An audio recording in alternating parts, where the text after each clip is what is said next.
Halo para pendengar, dimanapun kalian berada. Balik lagi di channel Christopher.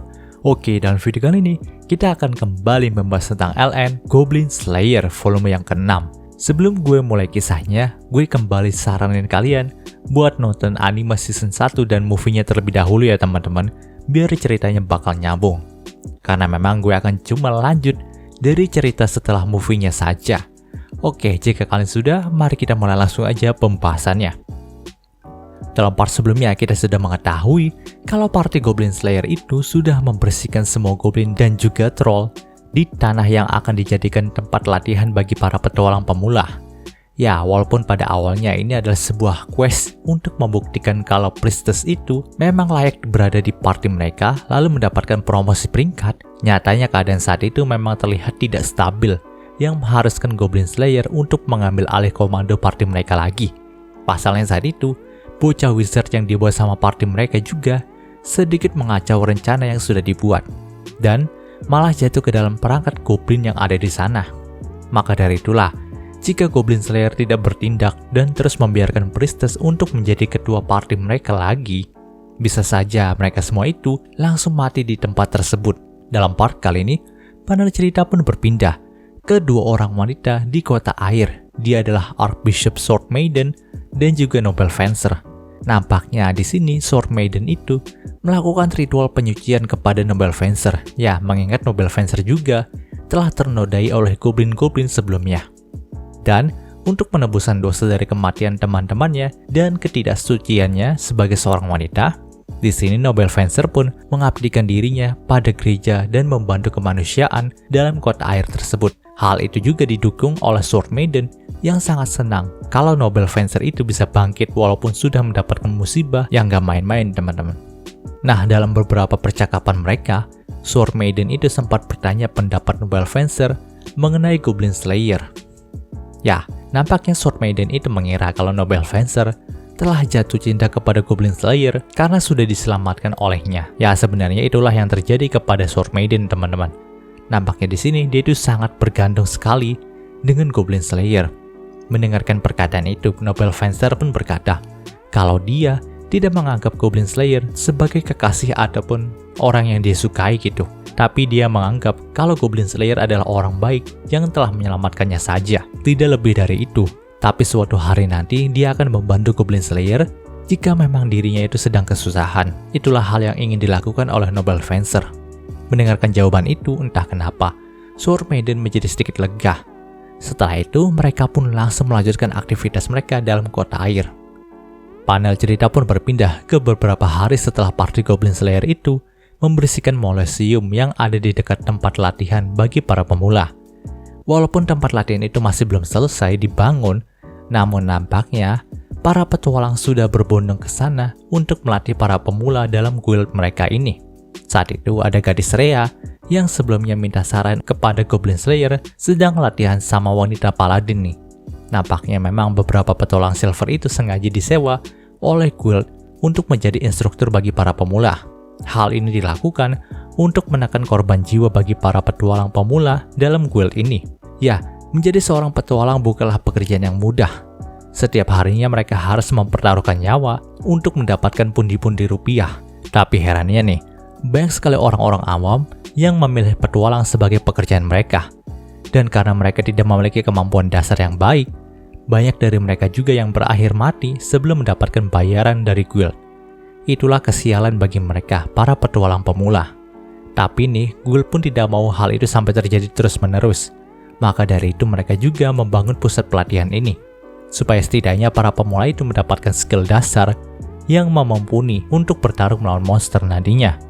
Kebetulan di sana juga ada Goblin Slayer yang ikut membantu dalam memberi pengetahuan bagi para pemula. Di sini, ia pun memberikan trik kepada pendeta muda dan gadis Rhea tentang bagaimana caranya mereka itu bisa tetap membantu party mereka saat menyerang walaupun mereka itu berada di baris paling belakang. Ya, caranya itu dengan menggunakan ketapel. Goblin Slayer mengklaim kalau manusia itu dilahirkan untuk melempar. Maka dari itu setiap manusia memiliki kemampuan melempar yang sangat hebat. Di sini, dia pun mengajarkan kedua gadis itu bagaimana caranya membuat ketapel sederhana hanya bermodalkan tali dan kain saja. Lalu ia juga mengajar keduanya bagaimana menggunakan ketapel itu.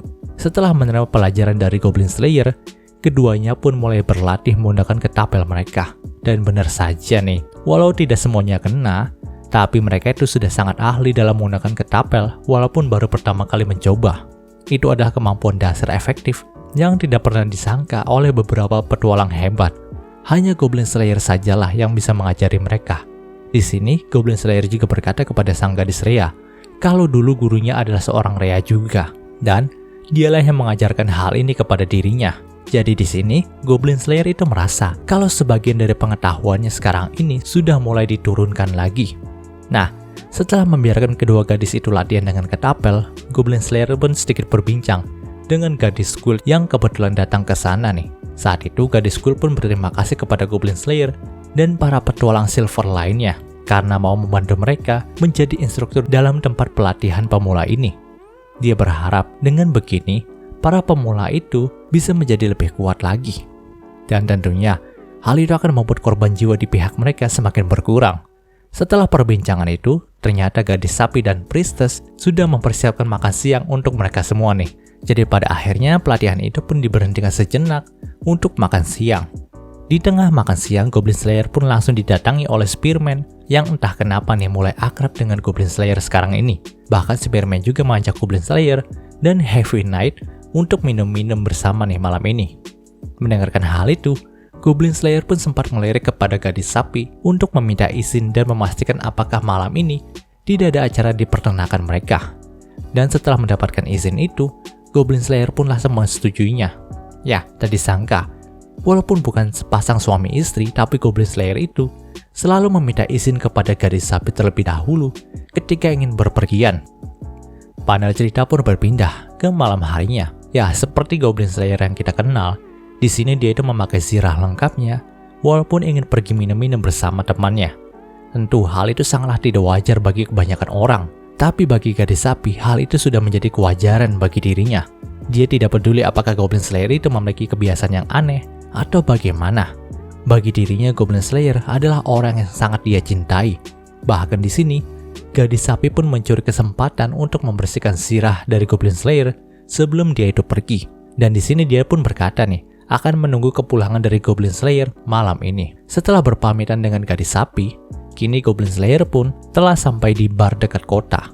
Saat itu sudah ada Heavy Knight dan Spearman, dan mereka pun mulai berbicara panjang lebar mengenai wanita, impian, dan apa yang akan mereka lakukan selanjutnya. Di mana memang Spearman sendiri akan terus menetap sebagai petualang dalam kota ini dan terus mengejar cintanya pada gadis Squill. Ya, walaupun belakangan ini dia juga tahu kalau gadis Squill itu menyukai Goblin Slayer, tapi dia masih belum menyerah. Nah, di sini saat ditanya tentang impiannya, Goblin Slayer pun sedikit bernostalgia sejenak nih. Dulu dia itu ingat sekali satu hal yang sering ia katakan kepada mendiang kakak perempuannya, kalau dia ingin menjadi seorang petualang.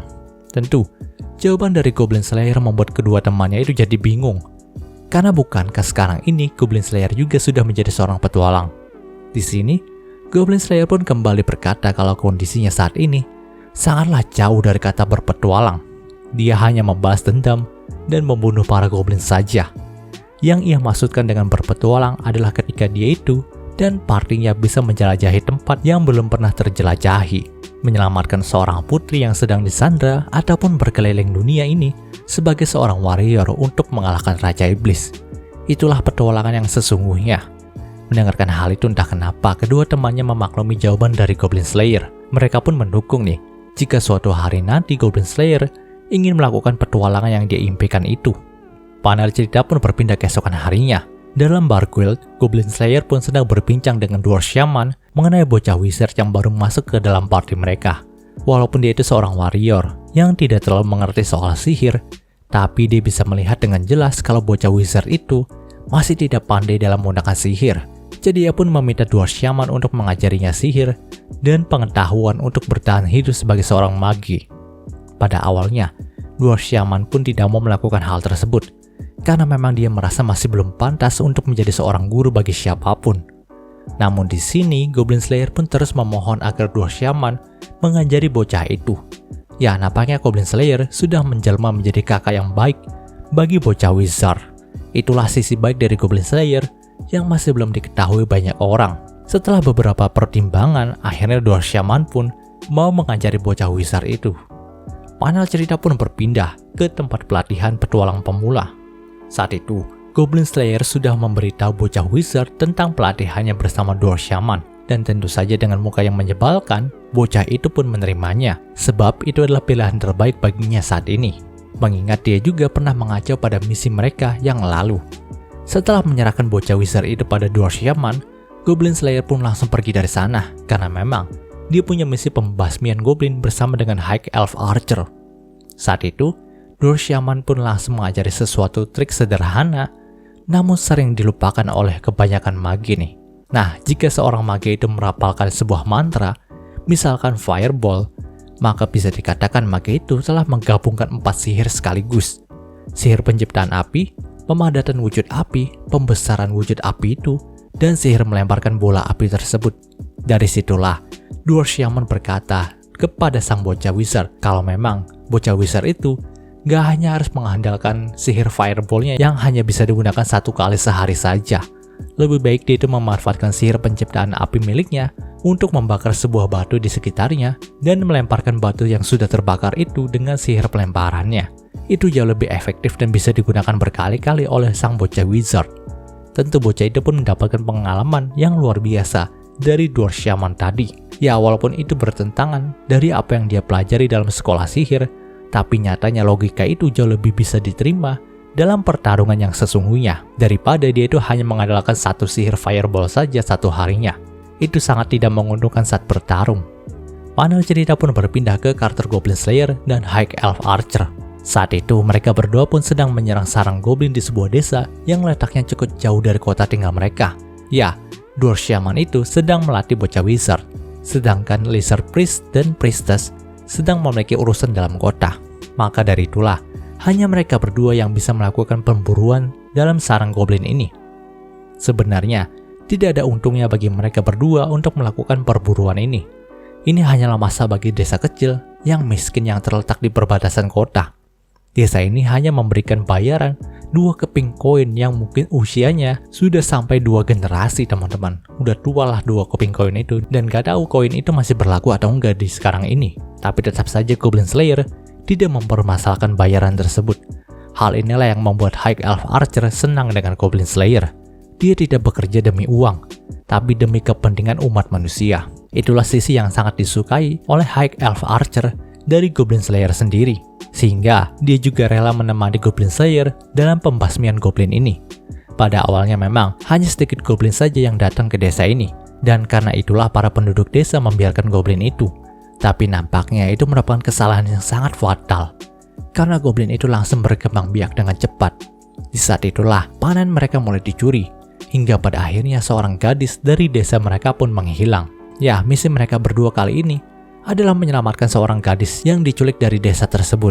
Walaupun awalnya mereka agak kesusahan, tapi nyatanya pengalaman dari kedua petualang silver ini mampu membuat semua goblin yang ada di sana tewas satu persatu. Di saat terakhir, mereka berdua pun melihat anakan goblin yang sedang duduk ketakutan melihat mereka berdua. Ya, dia tahu kalau dia akan dibunuh oleh kedua petualang ini. Tapi dalam lehernya terlihat ada kalung yang berisi 5 jaring wanita yang kemungkinan besar berasal dari gadis yang mereka cari. Ya, walaupun masih anak-anak, Goblin Slayer tidak bersimpati kepadanya. Goblin Slayer juga tahu kalau anakan goblin ini memegang belati beracun di tangannya. Jika mereka berdua lengah, maka mereka berdua bisa jadi korban.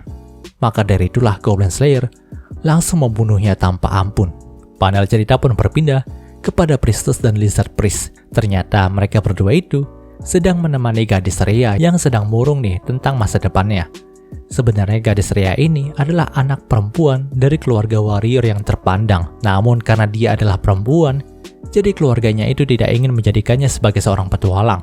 Maka dari itulah dia diminta menikah saja. Namun sang gadis Rhea ini tidak menginginkan hal itu. Maka dari itulah dia kabur dari rumah dan menjalani kehidupan petualangannya. Tapi sayangnya saat ini, jalan petualangannya itu sedang tidak baik. Maka dari itulah dia meminta saran kepada kedua petualang seniornya ini.